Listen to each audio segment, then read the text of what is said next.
BBC News with Sue Montgomery.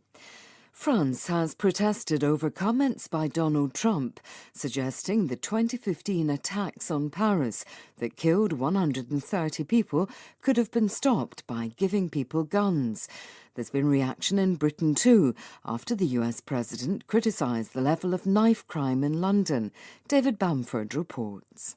The French Foreign Ministry said it disapproved of President Trump's assertions and called for the victims' memory to be respected.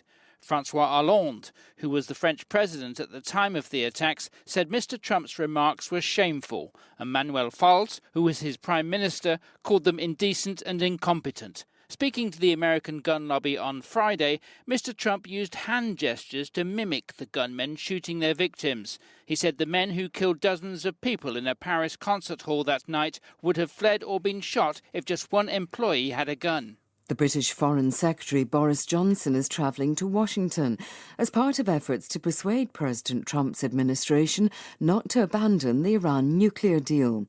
With a week until the deadline for a decision, Mr Johnson's visit follows those of other European leaders. Chris Buckler reports.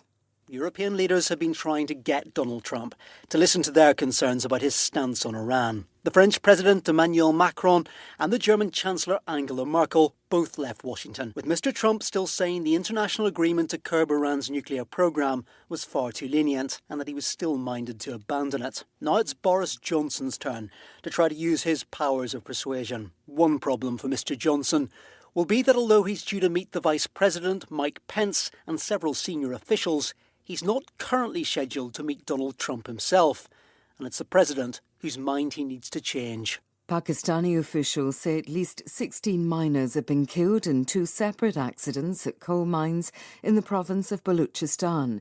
12 died in a gas explosion at a pit in Marwar, about 40 kilometres from the regional capital, Quetta. At least 4 mine workers are still trapped. In another incident, 4 bodies have been recovered from a mine in Speen Kariz. BBC News.